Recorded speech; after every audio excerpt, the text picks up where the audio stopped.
दुनिया भर से लाखों देखने और सुनने वालों को शहीद अरशद शरीफ का सलाम। नाज़रीन इकराम, हालात अच्छे नहीं हैं। पाकिस्तान में जो कुछ इस वक्त हो रहा है वो बहुत ही ज़्यादा ख़तरनाक है और कुछ आपसे मैं आज दरख्वास्त करूँगा कि आपने इस वीडियो को मिस नहीं करना, आखिर तक ज़रूर देखना है। और इंशाल्लाह मेरा आप सबसे वादा होगा कि जनाब मैं अरशद शरीफ कत्ल केस को भूलने नहीं दूंगा कि जिस तरह से हमारे भाई को शहीद किया गया। और फिर आपसे ये भी दरख्वास्त करूँगा कि इस वीडियो के सामने आने के बाद हमें डाया जाए, हमें धमकाया जाए, लेकिन जो मेरा काम है वो मैं करता रहूँगा, सच बोलता रहूँगा, किरदारों को बेनकाब करता रहूंगा और नाम ले लेकर किरदारों को मैं बेनकाब किया है और आइंदा भी करता रहूंगा और अवाम के साथ खड़ा रहूंगा। जिंदगी और मौत जो है वो अल्लाह के हाथ में है। तो बहुत बड़ी खबर जो है वो आप तक मैंने आज पहुंचानी है। ये आज की सबसे बड़ी टॉप स्टोरी होगी, बहुत बड़ी ब्रेकिंग न्यूज है कि अरशद शरीफ के असल कातिल जो हैं वो पहली बार पूरी कौम के सामने आ चुके हैं। वो कातिल जिनका नाम आप सुनना चाहते थे, वो ताकतवर जो कि कानून से भी बालातर हैं, वो आज पूरी कौम के सामने बेनकाब हो चुके हैं। और अरशद शरीफ की पोस्टमार्टम रिपोर्ट जब ये मंजर आम पर आ चुकी है, इसने इस वक्त तबले जंग बजाया हुआ है, जबकि पाकिस्तान के चीफ एग्जीक्यूटिव, पाकिस्तान के प्राइम मिनिस्टर शहबाज शरीफ ने इस कत्ल का इल्जाम मुबैना तौर पर जनरल बाजवा पर लगा दिया है। इस वक्त माजरा क्या है, हकीकत क्या है कि हुकूमत क्यों जनरल बाजवा पर इस कत्ल का इल्ज़ाम लगा रही है, जिसके बाद असल मैच जो है वो नून लीग और इस्टेब्लिशमेंट के दरमियान पड़ चुका है और ये मैच खतरनाक रुख इख्तियार कर चुका है। और दूसरी ये कि जो कामरान शाहिद ने प्रोग्राम किया उसको पोस्टमार्टम रिपोर्ट किसने दी है और ये सारे के सारे वाकयात से उनको किसने आगाह किया। शख्स का नाम आपके सामने रखूंगा कि कौन इसके पीछे था।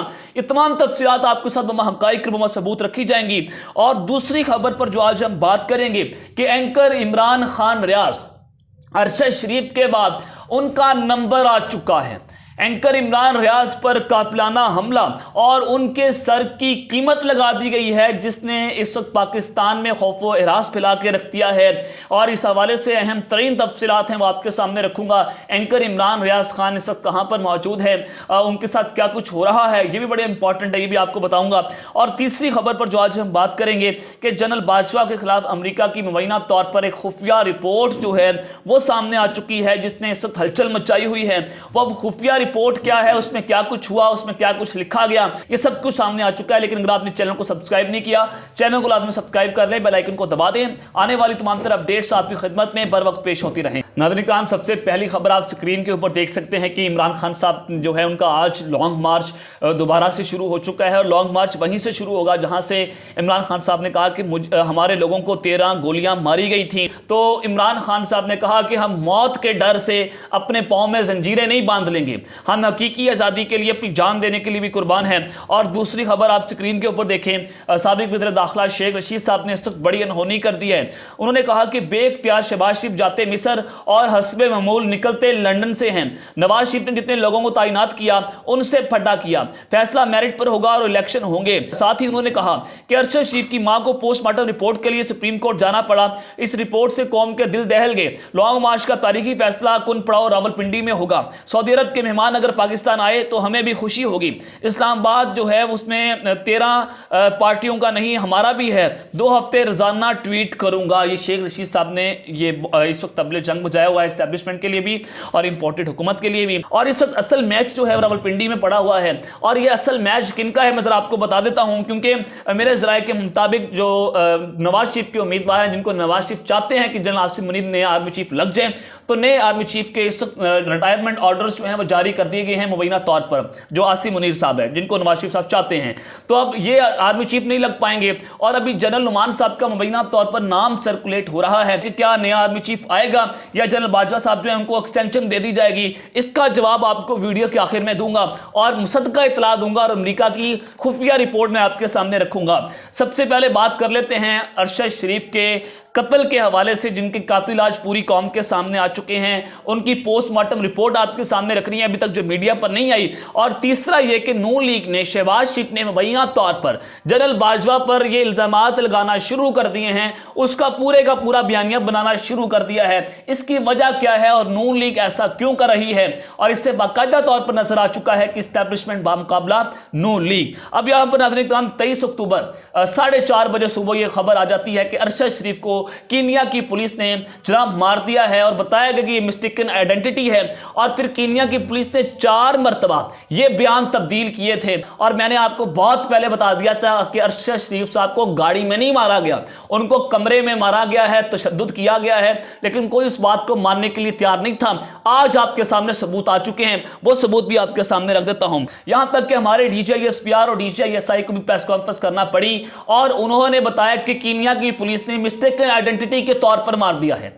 ये एक बहुत मज़ेदार खेज स्टेटमेंट थी हमारे एक बहुत मोतबर इदारे की जानिब से कि मिस्टेकन आइडेंटिटी, आपने कीनिया के पुलिस का बयान जो है वो तस्लीम कर लिया जो कि पैसे लेकर मारती है और आपने इसके ऊपर तहकीकात नहीं की। तो नाज़रीन इकराम, फिर हुआ ये कि उसी प्रेस कॉन्फ्रेंस के अंदर इमरान खान के ऊपर भी कत्ल का इल्ज़ाम लगा दिया, सलमान इकबाल के साथ भी कत्ल जोड़ने की कोशिश की गई, लेकिन वो सारे के सारे खुद ब खुद ये एक्सपोज हो जाते हैं। फिर वो कौन था जिसने मीडिया को ये कमात दिए कि अरशद शरीफ जो हैं उनको कत्ल नहीं लिखना, उनके साथ शहीद नहीं लिखना, आपने बताना है मीडिया वालों कि अरशद शरीफ हादसे में मारा गया है। क्या इमरान खान के कंट्रोल में मीडिया आता है? इस वक्त मीडिया 2 लोगों के कंट्रोल में आता है, एस्टैब्लिशमेंट और हुकूमत। हुकूमत इमरान खान की नहीं है, शहबाज शरीफ की है। दूसरा, एस्टैब्लिशमेंट हमेशा ताकत में रहती है। और फिर अरशद शरीफ का जब जस्ते खाकी पाकिस्तान आता है तो उस जस्ते खाकी के वापस आने के बाद अरशद शरीफ के घर वाले पिम्स हॉस्पिटल में अरशद शरीफ का दूसरा पोस्टमार्टम करवाते हैं। और उस वक्त मैं वहां पर ही मौजूद था, मैंने आप तक बहुत सारे हकाइक रखे थे जहां पर पोस्टमार्टम हुआ था, मैंने वहां पर जाकर आपको बहुत सारी चीजें बता दी थी। तो नाज़रीन इकराम, अब मामला ये हुआ कि जब पिम्स के अंदर ये पोस्टमार्टम होता है तो उनकी वालदा कभी इस्लामाबाद हाई कोर्ट गई, कभी सुप्रीम कोर्ट ऑफ पाकिस्तान की डॉक्टर्स के पास की, इंतजामिया के पास की कि खुदा रहा मेरे बेटे की पोस्टमार्टम रिपोर्ट दे दो, आप उसको तब्दील कर सकते हो, लेकिन किसी ने अरशद शरीफ की वालदा को पोस्टमार्टम रिपोर्ट नहीं दी। अब इसके पीछे वजह क्या थी? यानी कि अरशद शरीफ पर तशद्दुद हुआ था, आप वो पोस्टमार्टम रिपोर्ट नहीं दिखा सकते थे। फिर उसके बाद ये वाकया जो है, क्या इस वाकये के हवाले से DGISI और DGISPR को नहीं पता था कि अरशद शरीफ के साथ उनके पर तशद्दुद हुआ है? जब वो प्रेस कॉन्फ्रेंस करने आए थे कि सबसे पहले पोस्टमार्टम रिपोर्ट जो है वो कैसे लीक होती है, हुकूमत के एक शख्सियत के पास, यार वो उनकी ताकत है, उनके पास फेडरल गवर्नमेंट है, तो एक शख्सियत के पास अरशद शरीफ के कत्ल की जो पोस्टमार्टम रिपोर्ट है वो उनको मिल जाती है। और वो शख्स जो है वो जनाब पोस्टमार्टम रिपोर्ट जो है वो एक दुनिया न्यूज़ के TV चैनल को मुबैना तौर पर उनके जो मालिक हैं वो उन तक पहुंचा देता है।